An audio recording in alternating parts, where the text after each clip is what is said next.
Most people think moving to a new state is just about packing boxes, loading a truck, and starting fresh. A new job, a better city, a cheaper place to live. It sounds like a reset button. But what nobody tells you is that the moment you decide to move, the costs begin stacking up in ways you don't see coming. Not loudly, not all at once, quietly, slowly. And by the time you realize how deep it goes, you're already in it. It usually starts with hope. Hope that life will be easier. Hope that money will stretch further. Hope that this move will finally be the thing that fixes everything. Maybe rent is cheaper there. Maybe taxes are lower. Maybe there are more opportunities. And on paper, it all makes sense. Numbers line up. The plan feels solid. You tell yourself this is a smart decision. But real life doesn't move on paper. The first hit often comes before you even leave. Application fees for apartments. Background checks. Credit checks. Each one small enough to ignore, but together they start draining your savings. Then there's the security deposit. First month's rent. Sometimes last month's rent too. Suddenly, thousands of dollars are gone before you've slept a single night in a new place. Then comes the move itself. Trucks cost more than you expect. Gas prices fluctuate. Hotels if the drive takes more than a day. Food on the road. Time off work if your job doesn't cover relocation. And if you're moving for a job that hasn't started yet, that gap becomes dangerous. Every day without income stretches your budget thinner. People underestimate how stressful that in-between phase is. You're no longer settled where you came from, but you're not fully established where you're going. You're floating, and floating costs money. Once you arrive, the hidden costs don't stop. They change shape. You need furniture because what fit in your old place doesn't fit here. You need household basics you didn't realize you'd thrown away or sold. Internet setup fees. Utility deposits because you're new in the system. Sometimes higher car insurance because rates change by state. New license fees. New registration fees. New inspections. Each one feels like a small punch you didn't brace for. And then there's healthcare. New state often means new insurance rules. New networks. New doctors. Prescriptions that suddenly cost more because your old coverage doesn't apply. Appointments that need to be re-established. Paperwork that takes months to sort out. If something goes wrong medically during this transition, the financial damage can be brutal. Social costs are harder to measure, but just as real. You lose your support system. Friends who could help in emergencies. Family who could watch your kids for an hour. People who knew you well enough to notice when something was wrong. In a new state, you're on your own. And when you're on your own, every problem becomes more expensive. Childcare is different. Sometimes more expensive, sometimes harder to find. Waiting lists can stretch for months. Parents end up missing work or paying premium rates just to keep things running. What was manageable before suddenly feels impossible. And work itself doesn't always stabilize quickly. Even with a job lined up, probation periods are real. Benefits take time to kick in. Sick days might not be available yet. One mistake, one absence, one unexpected issue can put your position at risk. That fear sits quietly in the background, affecting every decision you make. People don't talk enough about the mental weight of all this. The constant calculations. The fear of running out of money before you run out of money. The pressure to make the move worth it, even when things aren't going well. Admitting regret feels like failure, so people stay silent and push through. And credit scores don't reset just because you cross state lines. In fact, they often take a hit. Hard inquiries from apartment applications. Increased utilization from moving expenses. Missed payments because of address changes or delays. One late bill during this chaotic period can follow you for years. What hurts the most is how normal this struggle has become. Society treats moving as a personal choice, not a financial risk. If things go wrong, the blame falls on the individual. You should have planned better. You should have saved more. But no one talks about how the system punishes mobility, especially for people without a financial cushion. For many, moving to a new state isn't about adventure. It's about survival, chasing work, escaping rising rent, leaving unsafe situations, trying to breathe. And when survival decisions come with hidden costs, the damage runs deep. This is where dreams start to shrink. People stop aiming for better and start aiming for stable.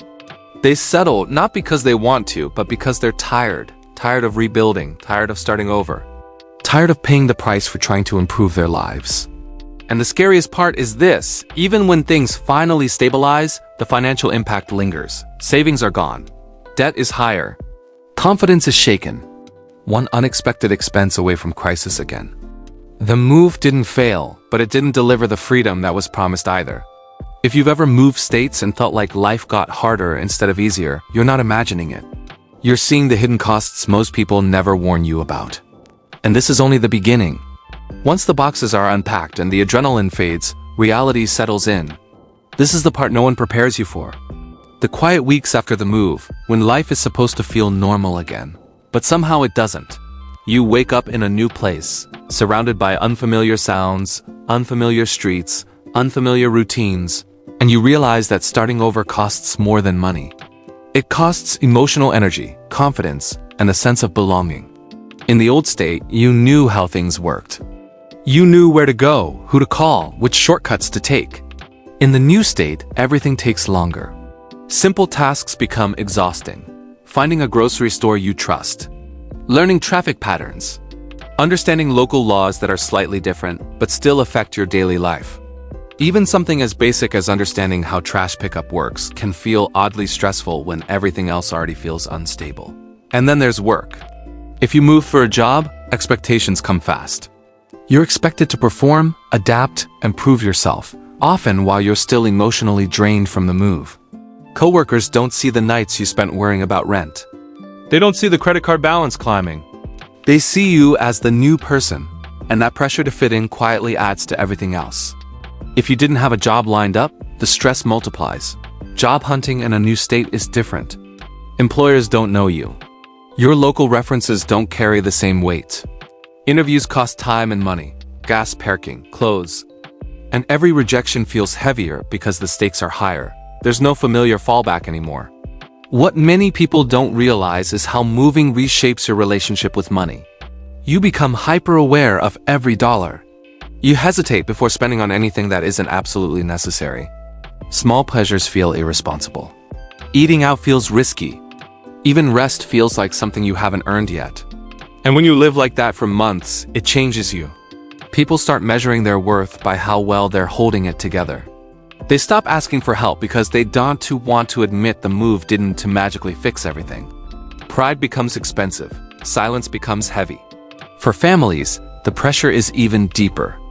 Kids struggle to adjust to new schools, new accents, new social rules. Parents watch their children change and wonder if the move was a mistake. Guilt creeps in quietly. You tell yourself it was necessary, that it will be better in the long run.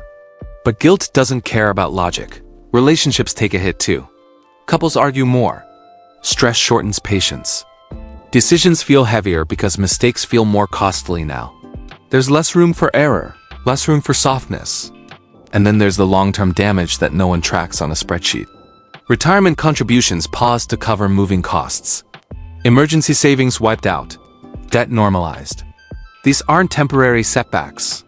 They compound. Years later, people wonder why they're behind financially, and the answer traces back to that one move that drained everything. Even opportunities shrink. People become hesitant to move again, even when a better job appears.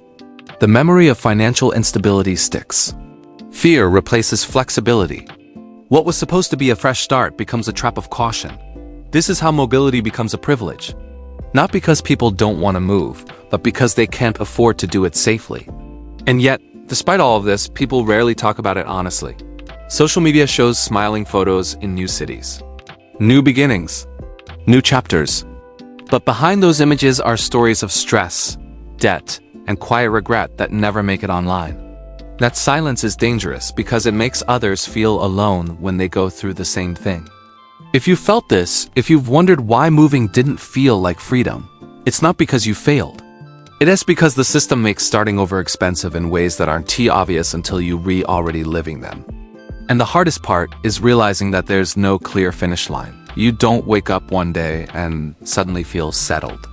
Stability creeps in slowly, unevenly. Some months feel okay. Others feel like you're slipping backward. And through it all, you're expected to be grateful because at least you moved. But gratitude doesn't erase debt. It doesn't refill savings. It doesn't restore the emotional energy you spent just surviving. Still, people adapt. They always do. They find routines. They rebuild networks.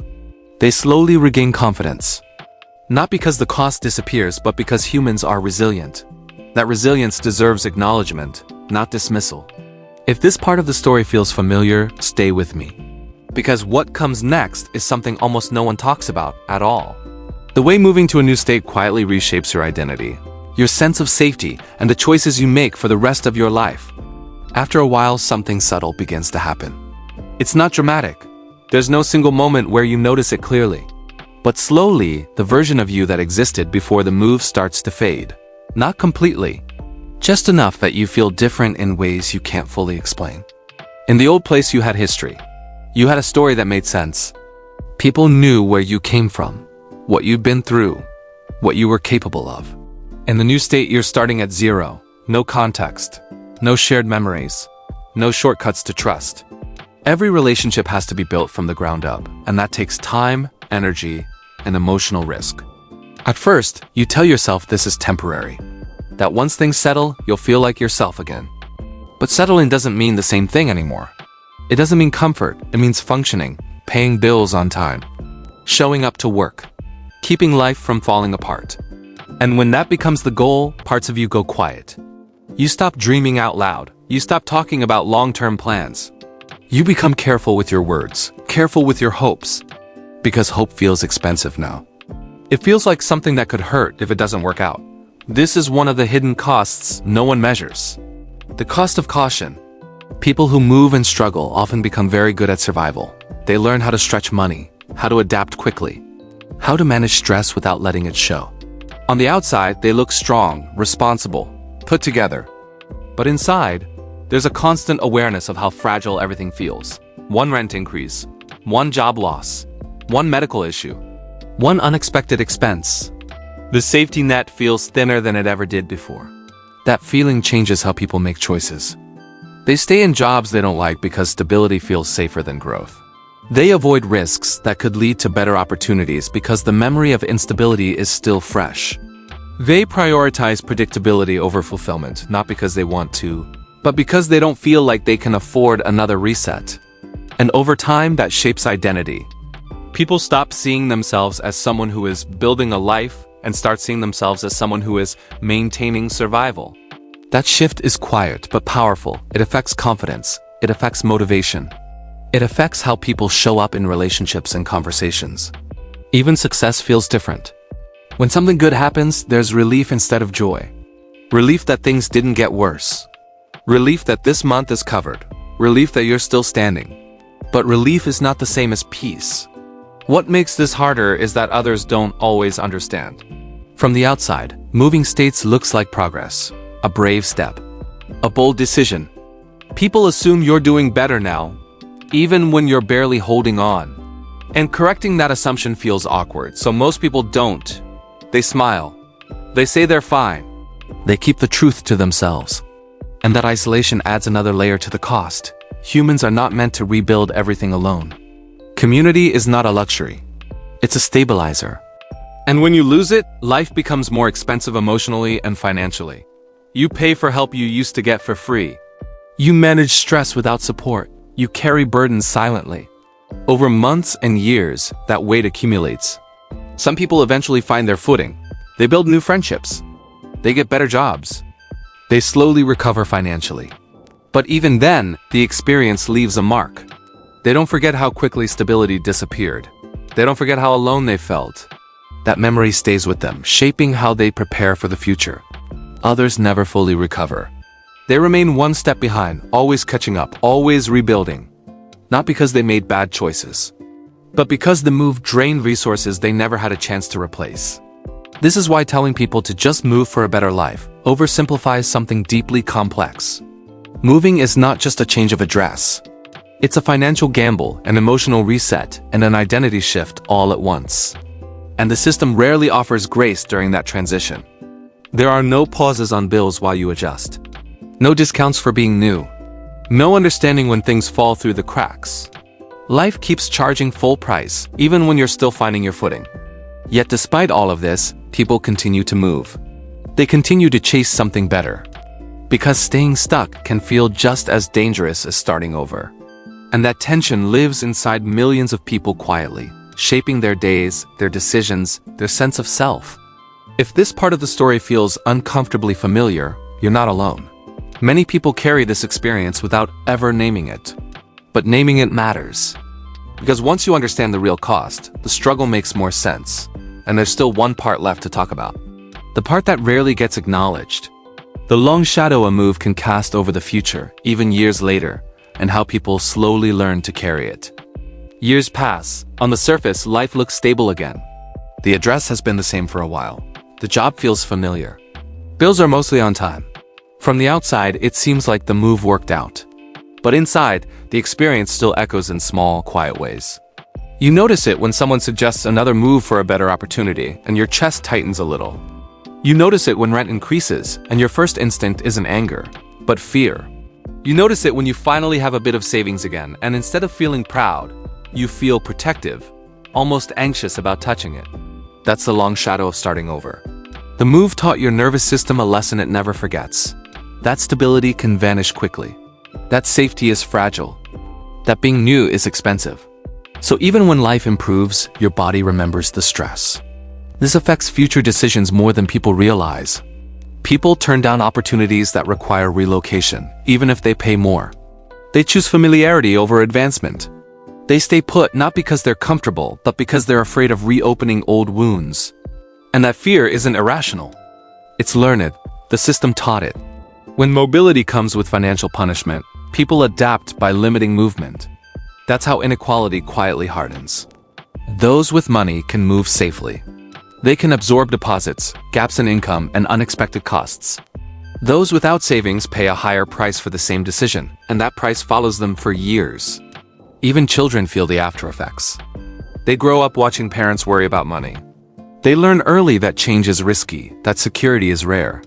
Those lessons shape how they approach adulthood, often making them cautious long before they've had the chance to dream freely. But here's the part that deserves to be said clearly. Struggling after a move does not mean the move was a mistake. And it does not mean you failed. It means you stepped into a system that charges heavily for transition, especially if you don't arrive with a financial buffer. The problem isn't that people move. The problem is that starting over has become a luxury instead of a basic possibility. Yet even in that reality, people find ways to rebuild. They learn to budget smarter. They rebuild credit. They slowly create new support systems. They regain pieces of themselves that went quiet during survival mode. That process is slow, it's uneven, and it doesn't look impressive from the outside, but it's real progress. And it deserves compassion, not judgment. If you're listening to this and thinking about a move, or still feeling the weight of one you made years ago, understanding these hidden costs can help you make sense of your experience.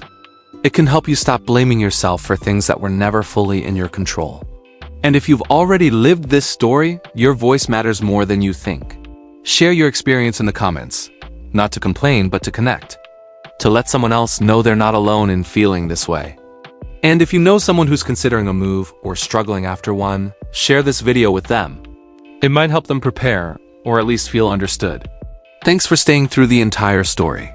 Conversations like this don't change everything overnight, but they do something important. They replace silence with honesty. And honesty is where real understanding begins.